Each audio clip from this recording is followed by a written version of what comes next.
예, 오늘도 연합인포맥스 선임 기자, 선재규 기자 자리하셨습니다. 안녕하십니까? 안녕하세요. 예, 저희가 참 국제적으로도 정세가 굉장히 혼란스러운 시대인 것 같습니다. 금융시장뿐만이 아니고요.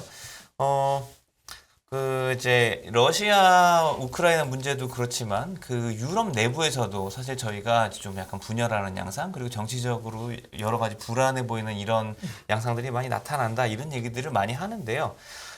이탈리아 대선 결과가 나왔죠. 그런데 이제 이탈리아 대선에서는 이제 극우 정권이 드디어 출범을 하게 됐다, 이런 소식들이 들려와서 좀 많이들 걱정을 하고 있는 것 같습니다. 지난 일요일에 네. 총선을 좀 일찍 치렀죠. 네. 그래서 예상대로 우파 3당 연합이 승리를 한 걸로 그렇게 초기에 관측이 됐는데, 오늘 새벽에 조금 전에 최종 집계가 나왔는데 압승으로 나옵니다. 지금 우파 연합이 이제 3당인데요. 네. 44% 이상 확보했습니다. 그리고 이제 특히 이 가운데 이제 득표율이 26%, 그야말로 압도적 1위인데, 이게 이제 극우 당입니다. 이탈리아 형제들이라는 당인데, 여기 네. 대표가 조르자 멜로니 대표. 일단 이제 이 여성인데 차기 총리가 될 게 거의 뭐 200년 확실시 네. 되고요. 네. 이렇게 돼 있고요. 이렇기 때문에 이제 이탈리아 첫 여성 총리가 되고, 그 다음에 이제 무솔리니 이후에 이제 첫 집권하는 극우인가요? 첫 극우 네. 수반이 되는 걸로 되어 있습니다. 아직 뭐 결정된 건 아니지만 뭐 사실상 거의 뭐 다름이 없습니다. 나머지 두 정당이 이제 또 다른 극우 정당이죠. 동맹, 마테오 실비니 상원의원, 이 사람은 더 강합니다. 그 다음에 참 그동안에 뭐 여성 스캔들도 그렇고 참 말이 많았던 올해 85살이죠. 베를루스코니 전 총리가 만든 그 전진 이탈리아. 지금 이 당들 이름도 참 셉니다. 이탈리아의 형제들, 네. 동맹, 전진 이탈리아. 예. 좀 우리 당하면 되게 뭐 대단하네요. 민주당, 공화당, 그렇죠. 뭐 이런 뭐 3인당 이런 건데, 저보다 이 당 이름만 봐도 이탈리아가 불끈불끈 하는데, 이게 참 좀 그렇게 걱정들이 많습니다. 지금 외신들도 유럽에서 가장 위험한 여성이다. 어떤 면을 걱정하는 건가요? 이 사람이 지금 이제 우리 나이로 46살인데요. 네, 젊네요. 젊네요. 네, 그동안에 네. 뭐 반이민, 뭐 그다음에 나 유럽연합에서 탈퇴할 거야, 뭐 이런 얘기도 많이 했습니다. 네. 그래서 지금 이 사람이 이제 총리가 되면은 가뜩이나 최근에 무슨 뭐 이제 이탈리아 경제도 좋지 않고요. 뭐 네. 이런 상황이니까 이런 그 불안감이 그런 걸 더 몰아가지 않겠냐는 그런 건데, 또 실제로 또 외신들 그 전문가들 관측은요, 그렇게 원래 선거라는 게 선거 때는 뭐 예전에 우리 어떤 사람도 그런 네. 얘기했죠. 선거 때 무슨 말을 못하는 게 아닌데 이제 집권을 하게 되면 그렇게 마냥 막가지는 못할 거다. 왜냐하면은 첫째, 돈 문제 때문에 유럽연합은 아시다시피 회원국들한테 이렇게 할당금을 주는 게 있는데, 이 코로나 회복기금 지금 한 우리 돈으로 264조 원 정도가 할당이 되어 있는데, 그걸 받으려면은 뭐 속이 어떻든지 간에 유럽연합하고 좀 잘 해야 되는 거다. 이런 것도 있고요. 유럽이 전체적으로 지금 우파 정권이 많은 건가요? 많죠. 예. 지금 보면은 뭐 당장 최근만 해도 지난 11일에 그 스웨덴 총선 네. 네. 같은 경우도 여기 그 스웨덴 민주당, 근데 이름은 참 민주당인데 민주당인데요? 이게 네. 네오나치, 민주당. 예, 네. 네오나치의 뿌리를 둔 극우당입니다. 그래서 예. 20%가 돼가지고 원내 2당이 됐습니다. 그리고 그다음에 이제 프랑스도 지난 6월 총선 기억하시겠지만 마린 르펜, 이 아주 강한 네. 국민연합이, 원래 그동안에는 프랑스는 공화당이 그 우파의 네. 어떤 간판이었는데 네. 제치고 이제 올라왔습니다. 이래가지고 지금 뭐 가장 최근만 봐도 유럽 쪽에서 좀 우파들이, 특히 극우 세력들이 자꾸 득세하는 그런 그 모양새인데, 지금 영국 버밍엄대 교수는 뭐 에너지하고 식품난 그렇고, 그다음에 민주주의에 대한 어떤 실망감 같은 거, 그냥 양극화가 심각하고, 네. 그다음에 이민에 대한, 유럽에는 특히 또 이민에 대한 반감이 크기 때문에 이런 거를 그 극우 세력들이 아주 교묘하게 활용을 하고 있는 거다, 이렇게 걱정을 했습니다. 기본적으로 뭐 꼭 좌우를 나눠서 얘기하는 건 아니지만, 그래도 우파 쪽이 좀 이민에 대해서는 좀 반대적이고 자국민을 보호하고 이런 쪽의 정책을 추구하는 거죠. 그렇죠. 예. 그리고 또 지금 뭐 이 이제 우파 3당 연합이 이제 집권당이 됐는데, 여기서 또 문제가 이제 그 아까 말씀드린 그 동맹의 살비나 상원의원하고 그다음에 베를루스코니, 이 두 사람은 네. 또 푸틴하고 굉장히 가깝고, 이 베를루스코니 같은 사람은 뭐 그동안에 푸틴하고 뭐 휴가도 자주 가고 아주 나는 뭐 푸틴 이뻐 죽겠다는 얘기를 여러 번 해서 이런 것도 멜로니는 그런 면에서 조금 좀 거리를 두고 있지만 이제 3당이 이제 지분을 갖고 있으니까 이런 것도 좀 문제가 돼서 내각이 좀 삐거덕거리지 않겠느냐 하는데 그래서 그런지 실비나 이 상원 의원이 오늘 새벽에 우리 연정이 뭐 금방 무너질 거라고 하는데 최소 5년은 갈 수 있다. 뭐 이런 얘기를 했는데 그거는 그만큼 또 보는 시각들이 불안하다는 그런 의미인 것 같습니다. 네, 저희가 이제 유튜브 채팅창에 백종민님께서 이탈리아 국민들은 왜 이런 극우를 좋아하나요? 이런 질문을 지금 남기셨네요. 전에 뭐 네. 이게 68번째 내각이라고 하거든요. 네. 그러니까 지금 뭐 이탈리아 같은 경우에 지금 뭐 짐작하시겠죠. 뭐 그 이탈리아도 그 우선 경제난이 심각한 상황이고, 그렇죠. 네. 그 다음에 그리고 이제 그 어떤 그 2차 대전 때 그 무솔리니에 대한 어떤 그런 이제 최근에 많이 힘드니까 사람이 힘들수록 어떤 강한 지도자에 대한 어떤 그런 향수 같은 게 있지 않을까 싶어서 그런 것들. 그다음에 이탈리아 사람들이 좀 글쎄 이탈리아 사람들 뭐 좀 기질이 좀 이렇게 굉장히 좀 화끈하잖아요. 우리나라랑 닮았다는 얘기들 좀 그렇죠. 우리도 많이들 하시고. 네. 이탈리아 가면 잘 마시고 노래도 잘 부르고 막 네, 이러니까 네. 이제 이렇게 좀 욱하는 글쎄 뭐 이건 뭐 물론 네. 뭐 견해차가 있을 수 예, 있겠지만 저는 이탈리아뿐만 아니라 지금 스웨덴 같은 경우는 지금 보면은 그 영국 가디언즈는요 스웨덴 하면은 삼인주의가 아주 깊은 뿌리를 갖고 있는데 그 스웨덴에서조차 이런 극우 세력이 득세한다 참 걱정된다 이런 분석을 했거든요. 네. 사실 한마디로 이렇게 정리를 해보면 결국 그 저희가 세계 대전 전후에도 그렇고 국가 경제가 굉장히 어렵고 국민들의 생활이 힘들어질수록 네. 사실 이런 어떤 극우 세력이라고 할까요? 이런 세력들이 이제 집권하는 데 있어서는 좀 유리한 어떤 배경이 되는 이런 경우들이 많았거든요. 그리고 이제 로이터는 뭐 어제도 그런 말씀들을 뭐 그 이제 몇 분들이 지적을 하셨는데 지금 이탈리아가 유로존 3위 경제국인데 네. 이탈리아가 이제 사실상 2차 대전 때 정권으로 복귀를 한 셈인데 이것 때문에 금융시장에 이게 악재가 될 것 같다. 그래서 걱정이다. 그래서 뭐 어제도 어떤 분이 이탈리아 채권 그 추이를 잘 봐야 한다. 네. 뭐 이런 이태리 얘기를 하셨는데 예, 이태리 걱정 뭐 영국 걱정이 지금 많은 거죠. 영국 정말 예. 예전엔 유럽하면 참 이렇게 참 평화롭고 참 가고 싶고 그랬는데 그 영국하고 이태리죠. 예. 네, 그랬는데 참 이탈리아 하면 누구나 가고 싶었고 예. 막 그런 데인데 이제는 그야말로 가장 혼란스러운 상황이 됐으니 참 말이죠. 예, 그렇습니다. 그러니까 결국은 지금 좌파냐 우파냐 이런 거보다 더 중요한 거는 극좌, 네. 극우 이런 거를 걱정하는 그렇죠. 거죠. 예, 좌우가 문제가 아니라 이제 그 가장 예. 양 끝으로 치우친다는 게 문제인 것 같습니다. 네, 사실 그래서 그 시청자 채팅창에도 극우라는 표현보다는 오히려 파시스트라는 표현이 정확하지 않냐 뭐 이런 말씀 파시스트가 더 강하게 얘기하는 그러니까 아무래도 그러니까 그 이분도 제가 봤을 때 이제 그 속내는 어쨌든 그 극단적인 어떤 이런 그렇죠. 것이 이제 항상, 굉장히 좀 예. 문제가 될 수 있다 이런 말씀이신 것 같아요. 파시스트라는 표현이 참 굉장히 자극적인 표현이죠. 예. 그런 표현이 있긴 있는데 이제 그리고 또 그런 뭐 파시스트가 나쁘게 생각되는 건 그 예전에 잔혹행위 같은 것 때문에 그런 그렇죠. 거잖아요. 네네. 그런데 지금 우크라이나에서 러시아가 잔혹행위를 뭐 했다 아니면 조사를 해야 된다 이런 얘기가 불거지고 있는 것 같은데요. 지금 예, 그러니까 미국이 그 또 그런 쪽으로도 이렇게 좀 이렇게 부각시키는 것 같습니다. 네. 브링컨 국무장관이 어제 성명을 냈는데 우크라이나에 그 한 5억 달러 조금 안 되게 우리 돈으로 한 6,500억 원 이상을 추가 지원한다 하면서 네. 거기다 덧붙이기를 러시아의 잔혹한 침공에 맞서서 민주주의를 수호하고 자국민을 보호하는 사법 노력을 돕기 위한 거다. 네. 그러니까 조금 이제 그동안은 이제 군사 지원 쭉 했었는데 네. 이제 이런 식으로 해서 조금 좀 뉘앙스가 달라진 것도 조금 눈에 띄거든요. 네. 그동안에 보니까 작년 12월부터 이런 식으로 우크라이나 사법 당국에 돈을 줘서 지금까지 우리 돈으로 한 1조 원 정도를 이제 요번 것까지 네. 해서 주는 모양입니다. 그런데 지금 이제 전문가들 얘기는 이게 이제 그런 최근에 뭐 이제 이런 뭐 여러 가지 러시아군이 이렇게 점령했던 곳에서 빠지면서 뭐 잔혹 행위들이 많이 나타났다고 하니까 네. 그런 쪽으로 미국이 좀 이렇게 몰아서 이렇게 가는 게 아니냐는 지적도 있고요. 이런 가운데 오늘 새벽에 외신들이 들어온 걸 보니까요.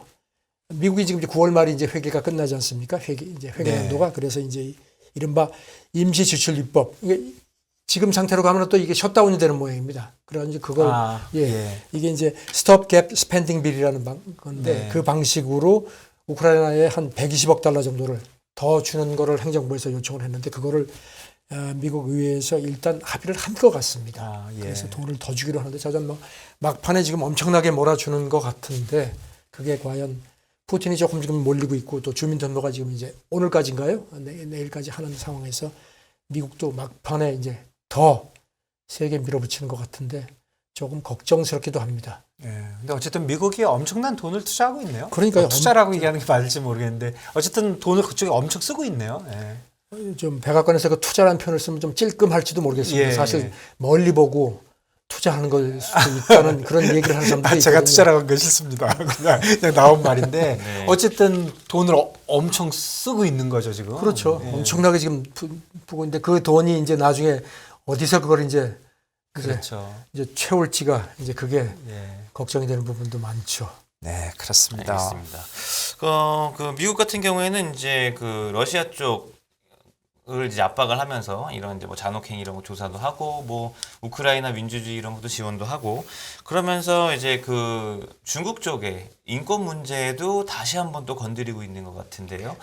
최근 이제 중국과 굉장히 대립각을 많이 세우고 있었는데 신장 위구르 인권 문제까지 이제 다시 이제 재부각을 좀 시킨다. 바이든 행정부가 되고 나서 트럼프 때하고 어떤 차별화 전략 중에 하나로 이제 인권 문제가 많이 부각이 되는 것 같았는데 지금 조금 전에 말씀드렸던 그 우크라이나 뭐 사법 문제도 그런 맥락인 것 같고요. 그 다음에 보니까 또 이 중국 신장 인권 특별 토론 하라는 결의안을 또 유엔 인권이사에 제출을 했는데 만약에 이게 채택이 되면은 중국 그 신장 위구르 인권 문제가 처음으로 그 인권이사회에서 다뤄지는 거라서 중국이 절대로 가만히 있을 것 같지 않습니다. 지금 보니까 얼마 전에 지난주인가 유엔 최고 인권 최고 대표 사무소가 보고서를 냈고요.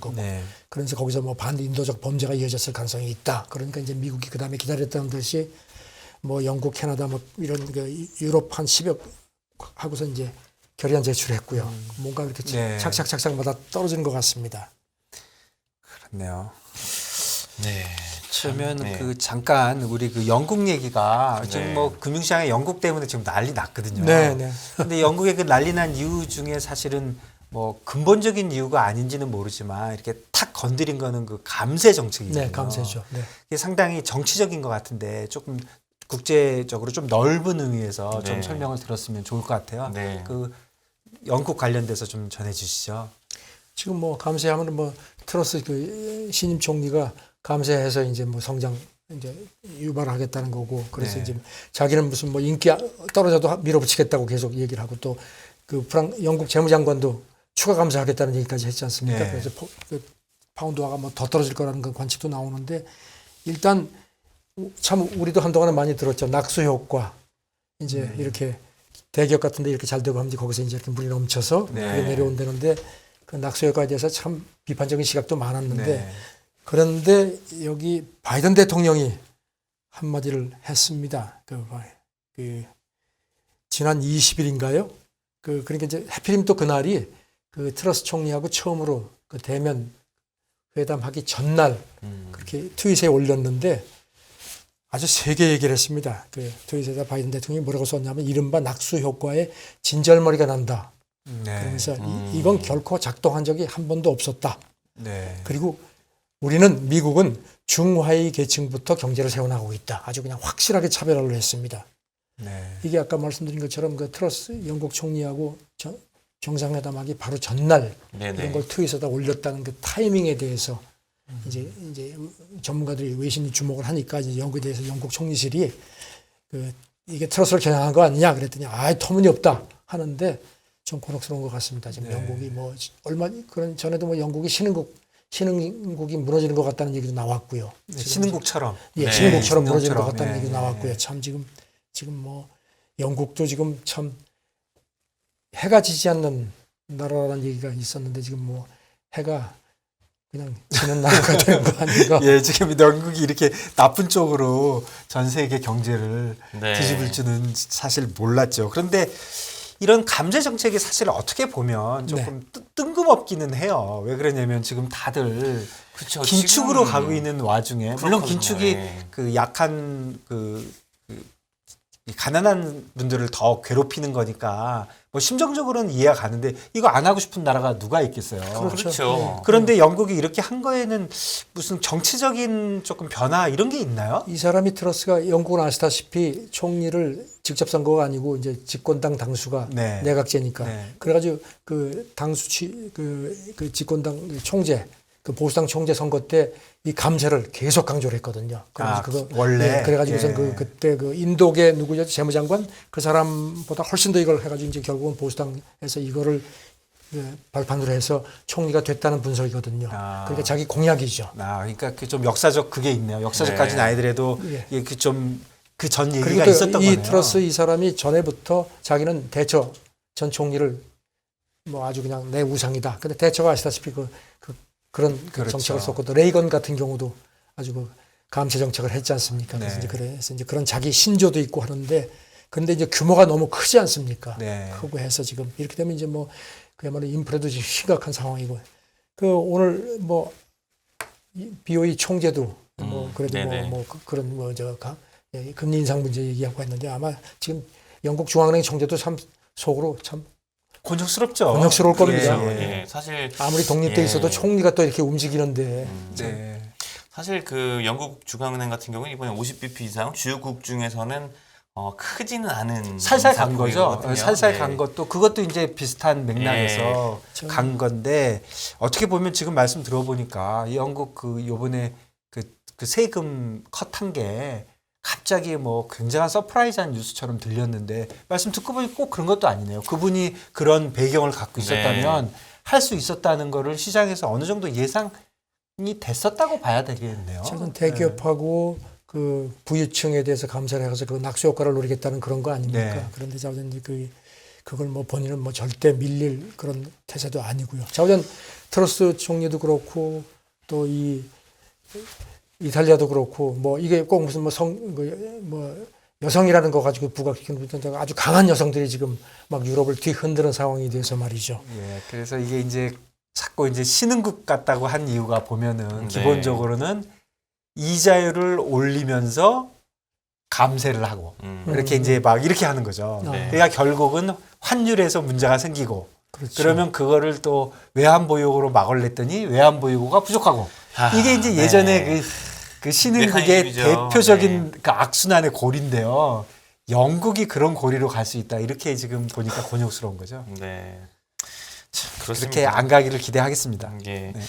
근데 참 사실 여러 가지 뭐 어저께 저희도 아침에 들었습니다만 참 글로벌 여기저기서 봤을 때 일관적인 것보다는 여기저기서 모순적인 상황들이 굉장히 많기 때문에 그렇죠. 약한 데부터 터지는 건데요. 예. 뭐 유럽은 지금 말씀해 주신 대로 영국과 이태리 두 나라가 가장 좀 이제 약하죠. 약한 고리로 예. 지목이 되고 있고요. 그럼 이제 아까 저희가 그 임특파원 이제 얘기하면서 말미에 네. 이제 저희가 좀 들어봐야 되겠다고 그 생각한 소식도 있었는데 제레미 시걸 교수, 네, 시장의 전형적인 강세론자죠. 미국에서는 아주 유명한 이제 네. 진짜 불을 너무 부리신데 결국 또 이제 그 연준의 굉장한 불만을 나타내셨습니다. 파월 의장이 미국인들한테 통화 정책 실수 사과해야 되지 않냐 이렇게 고통을 주고 있는데, 네. 그동안에 연준 뭐 정책 오류에 대한 지적들은 많았는데 네. 아주 대놓고 파월 의장한테 사과하라고 좀 상당히 좀 그쵸. 세게 나왔죠. 네. 그 어제 CNBC하고 대담하는데 아주 그냥 작심하고 얘기했습니다. 지금 이렇게 높은 인플레의 많은 부분이 코로나 그 대유행 이후에 연준이 저지른 실수 때문이다. 그럼 솔직히 파월 의장이 미국민한테 지난 몇 년간 파월 의장도 그렇고 연준이 그 통화 정책에서 잘못한 것을 사과해야 한다. 그렇게 얘기했고요. 그리고 연준이 너무 과도하게 강경하다. 그리고 아까 김 대표님 말씀하신 대로 네. 후행 인플레 지표에 집중하기보다는 지금 침체 야기 가능성을 더 걱정을 해야 된다. 그런 얘기를 했고요. 그리고 경제 지표를 다루는 것도 일관적이지 않다. 하면서 이제 여기다 예를 들어서 그 구인 이직 보고서 이거를 파월 의장이 꽤 많이 언급을 하는데 고용이 얼마나 타이트한지를 말하려는 거는 내가 이해를 하겠는데 작년 9월에도 이 지표가 지금처럼 타이트했는데 그때는 인플레 얘기 별로 안 하다가 그러니까요. 지금 그걸 얘기를 하는데 도대체 왜 마음을 바꾸셨는지 자기는 그게 너무 궁금하다. 살짝 꽈습니다. 참 작년만 해도 정말 그 일시적이라는 단어. 아니 네. 할 말 굉장히 많죠. 사람들 엄청 그리고 많은데 이제 그 뭐- 이게 이제 그 연준 위원장이고 저희도 솔직히 뭐 한국은행 총재한테 그렇게 말 함부로 못 하잖아요. 뭐 하고 싶은 말 있지만 네. 그런데 이렇게 대리해서 한다고 할까? 아니면 좀 그래도 시장에 좀 이렇게 사실 예. 이런 게 학자들이 할 일 아닙니까? 예, 학자들이 예, 이렇게 예. 그냥 시원시원하게 얘기해 주니까 그 이제 듣기 좋네요. 거기다가 이제 인플레 원인이 지난 2년간의 과도한 정책 뭐 완화 정책이다. 그러면서 그렇죠. 돈 풀어서 그다음에 그렇게 된 거라는 뭐 거죠. 임금 예. 인플레를 자꾸 얘기하는데 그거는 따라잡는 따라잡는 거지 그게. 그걸 가지고 얘기하지 마라. 그러면서 아주 세게 얘기했습니다. 그랬더니 조금 전에 애틀란타 연방주민의 그 보스틱 총재가 그 워싱턴 포스트하고 회견한 게 나왔는데요. 물론 이제 이 시골 교수에 대해서 대응한 건지 모르겠는데 시점적으로 좌우지간 내가 쫙 지역을 돌면서 사람들을 만나 보니까 연준이 참 효과적으로 일한다는 그런 신뢰감을 갖고 있더라. 누가 그랬어요? 글쎄 그런 얘기를 했는데 글쎄 신뢰감을 얼마나 갖고 있는지 모르겠습니다. 그러니까 지금 이분이 얘기한 것 중에 저도 그 이제 시원하잖아요. 네. 그래서 아침에 좀 봤는데 결국은 이제 그런 얘기가 제일 많아요. 임금이 오르니까 임금을 잡지 못하면 인플레이션을 못 잡을 것 같다. 뭐 이런 얘기 하잖아요. 그렇죠. 그렇죠. 네. 예. 근데 그게 무슨 말도 안 되는 소리냐는 거죠. 야, 인플레이션에 대해서 임금이 따라 오른 건데 이제 그러니까. 와서 무슨 소리 하냐. 그러니까 따라잡는 것에 불과한다. 예, 그러니까 임금 잡으려고 하지 마라. 네. 이렇게 타이트하게 안 해도 인플레이션은 내려가고 니네들 이러다가 경기만 망쳐놔가지고 또 더 망쳐놓는다. 이렇게 얘기한 거죠. 요즘에 저는 사과에 대한 얘기들이 많습니다. 네. 국내외적으로. 예. 그 사과를 참 어떻게 할 때 보면 참 사과를 하는 것도 굉장히 하나의 어떤 전략일 수도 있는데 참 사과하는 게 쉽지 않은 그런 세상인 것 같습니다. 안 했죠? 파월은 사과한 적이 있나요? 사과를 할 생각이 없지 않을까요? 예. 안 했죠, 한 번도. 예. 예. 뭐 뭐. 미안하다, 뭐 잘못 봤다 이러니까. 그러니까 올 연초에 했던가요? 한번 한 것도 사과를 한 것 같지는 않고 이제 그 연준이 이렇게 판단을 잘못했다. 이렇게 판단 그때 당시엔 이랬는데 판단을 잘못했던 것 같다라는 뉘앙스를 얘기를 한 적은 있죠. 예. 네. 근데 대놓고 내가 뭐 잘못했다 이런 소리 안 했다. 그래서. 그렇죠. 사실 파월 의장 작년 같은 경우는 이제 또 연임 이런 것도 걸려 있었고 그 시장에서는 요 그런 얘기도 나왔었잖아요. 연임 때문에 이거 그 금리 인상 빨리빨리 안 하는 것 같다 이런 뭐 얘기도 나오고 제가 뭐 그랬었는데. 우스갯소리지만 되게 집에서 뭐 일 생기면은 빨리 그냥 사과하는 게 후환이 별로 없는 경우가 많거든요. 이게서 저는 사실 음모론 같은 건 진짜 안 좋아하는 스타일인데요. 네. 하여간 요번에 이 얘기는 아침에 아주 그냥 그렇지않아도 그 시장 너무 많이 빠지고 그러니까 다들 짜증나잖아요. 이게 뭐 그럼요. 그냥 네. 빠지는 자체뿐 아니라 빠지고 또 빠지고 일어나면 또 빠지고 하니까 때린데 또 때리고 또 때리고 하니까 너무 싫거든요. 그런데 네.